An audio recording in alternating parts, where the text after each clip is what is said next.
نحمده ونصلي ونسلم على رسوله الكريم أما بعد فأعوذ بالله من الشيطان الرجيم بسم الله الرحمن الرحيم. Dear brothers and sisters, I would just like to give a brief summary of the verses recited today in Taraaveeh. Today was the second Taraaveeh and we recited the second Juzz of the Holy Quran. The second Juzz of the Holy Quran starts from verse 142 of Surah Al-Baqarah and it goes until verse 252 of Surah Al-Baqarah. This section of the Quran, it discusses many different things, including the formation of the Muslim Ummah, the change of Qibla from Jerusalem to the Kaaba, rulings related to worship and social dealings, and important themes such as jihad, divorce and charity. Change of Qibla and the Middle Nation. The Qibla of the Muslims was changed from Masjid al-Aqsa to Masjid al-Haram. This change served as a test of obedience to the Messenger ﷺ and a trial of faith. Complete and unconditional obedience to the Holy Prophet ﷺ guarantees success in both worlds. The Muslim Ummah was declared an Ummatan Wasata, a balanced, moderate nation. Unfortunately, today some Muslims fall into extremes. However, they should adopt the path of moderation, patience, prayer, and trials. Believers are instructed to seek help through patience and prayer. Among today's youth, patience is gradually decreasing and many lack the courage to face challenges. Yet patience is the guarantee for a successful life. The virtue of martyrs is mentioned. They are alive though we do not perceive it. Human understanding is limited.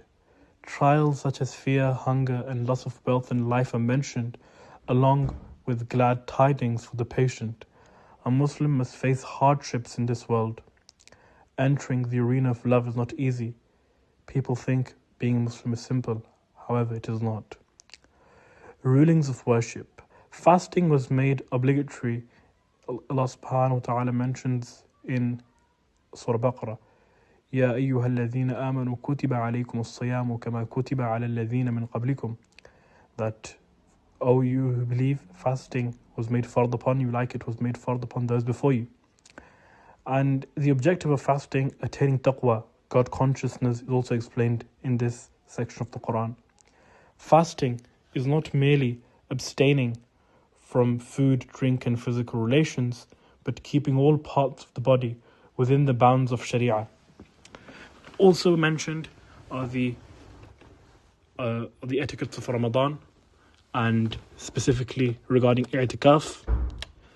There's also glad tidings of acceptance of dua, of supplication, where Allah subhanahu wa ta'ala says, أعوذ بالله من الشيطان الرجيم وإذا سألك عبادي عني فإني قريب أجيب دعوة الداعي إذا دعان, that when my servant asks you about me, then I am near, and that I respond to the call of the supplicant when he calls upon me.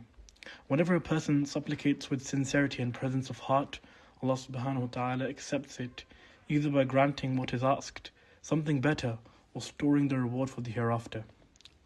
Financial and social laws, clear distinction between lawful and unlawful earnings, and prohibition of consuming wealth unjustly, protection of the rights of orphans, guidance regarding marriage, divorce, the iddah and khula', severe condemnation of usury, riba and bribery, with strong emphasis on avoiding them. Jihad and sacrifice. Permission was granted to fight in the way of Allah subhanahu wa ta'ala for the defense of the oppressed, not for unjust occupation for their resources. Rules related to Hajj and Umrah are mentioned. The virtue of spending in the way of Allah subhanahu wa ta'ala is emphasized, along with the warning against showing off riya. Finally, there are some important historical events mentioned, the most prominent of which is the story of Talut, Saul and Jalut, Goliath. the victory of Prophet Dawood alayhi salam over Jalut, the victory of David upon Goliath, the sending of prophets, peace be upon them, and the differences in ranks among them is also mentioned, and the Tabut al-Sakina is also mentioned. The central message, the core message of the second Juzz, is to shape the Muslim Ummah into an organized, ethical, righteous and powerful community that fully obeys the commands of Allah subhanahu wa ta'ala, adopts patience and piety, maintains balance in worship and social dealings, and remains ready to sacrifice wealth and life in the way of Allah subhanahu wa ta'ala. May Allah subhanahu wa ta'ala accept our deeds and grant us to act upon all of these things. Ameen. وما علي إلا البلاغ المبين.